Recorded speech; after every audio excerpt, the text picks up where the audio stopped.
আশিকের রাসূল সম্মেলন সফল হোক, সফল হোক। বিশ্ব আশিকের রাসূল সম্মেলন সফল হোক, সফল হোক। আল্লাহর বন্ধুর সম্মেলন সফল হোক, সফল হোক। বাবা দেওয়ান বাগির সম্মেলন সফল হোক, সফল হোক। ডক্টর কুদরতে খোদার সম্মেলন সফল হোক, সফল হোক। আশিকের রাসূলদের সম্মেলন সফল হোক, সফল হোক। জাগো জাগো জাগো রে আশিকের রাসূল, জাগো রে আশিকের রাসূল, জাগো রে, জাগো জাগো জাগো রে।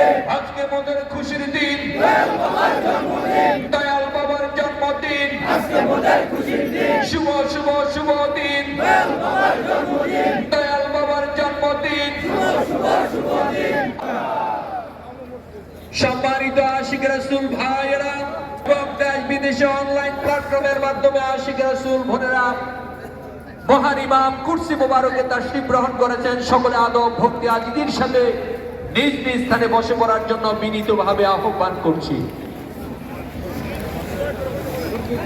সকলে নিজ নিজ স্থানে বসে পড়ুন। এ পর্যায়ে মহামূল্যবান পানি মোবারক প্রদান করে আজকের অনুষ্ঠিত বিশ্ব আশিক রাসূল সাল্লাল্লাহু আলাইহি ওয়াসাল্লাম সম্মেলনের আখিরি মুনাজাত পরিচালনা করবেন বিশ্ব সম্মেলনের আহ্বায়ক আমাদের মহান মুর্শিদ বাবা দেওয়ান বাগীর সুযোগ্য উত্তরসূরি, সুযোগ্য সাহেবজাদা নূরে মুহাম্মদের অধিকারী, মুহাম্মদী ইসলামের নেতৃত্ব প্রদানকারী, দেওয়ানবাগ শরীফের পরিচালক, সমন্বয়ক ও সমস্যার ফয়সালাকারী ইমাম প্রফেসর ডক্টর কুদরতে খোদা মাদ্দাজিল্লুল আলী হুজুর কিবলা জান আল্লাহর ওলি এখন তার মহামূল্যবান পানি মোবারক প্রদান করবেন।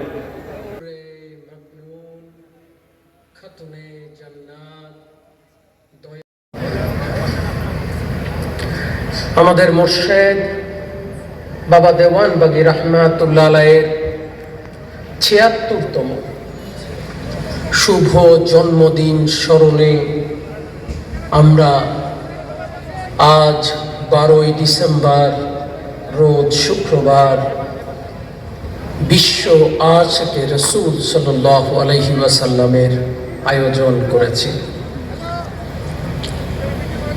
বাংলাদেশ সহ বিশ্বের বিভিন্ন দেশ থেকে প্রতিনিধিগণ এই সম্মেলনে উপস্থিত হয়েছেন। অনলাইনের মাধ্যমে প্রায় শতাধিক দেশ থেকে আশিকে রাসূলেরা আজকের এই অনুষ্ঠান সরাসরি সম্প্রচার দেখছেন। আশিকে রাসূল যেমন থাকবে, এই দেশে সুন্নিরাও একইভাবে থাকবে। সবাই সবার, কেউ কাউকে ছাড়া না। হয়তো আমার বিশ্বাস আমার কাছে, আপনার বিশ্বাস আপনার কাছে। আপনি আমার কবরে যাবেন না, আর আমিও আপনার কবরে যাব না। যেহেতু আমরা কেউ কারো কবরে যাব না, যেহেতু আমাদের কারো সাথে কারো কর্ম কবরে নিতে পারবো না, তাহলে কবরের উপরে এত মারামারি করে কি লাভ? চলেন না, আপনার বিশ্বাস আপনাকে ইজ্জত করি, চলেন না আমার বিশ্বাসকে আপনি আমার জায়গায় ইজ্জত করেন। আমার বিশ্বাসকে জোর করে আপনার ইচ্ছাটাকে প্রাধান্য দিয়ে আপনার কাছে নিতে চাইেন। আমার মৃত্যুর দিতে হবে, আপনি এক রাত থাকবেন না, থাকবেন নাকি? এক মিনিটও থাকবেন না। সবাই সওয়াল জবাব শুরু হয়ে যাচ্ছে দেখো। তো ভোদর পার্টির কাছ থেকে তো আমার ধর্ম শিখার দরকার নাই। আমি আমার মুর্শিদকে নিয়ে আসি,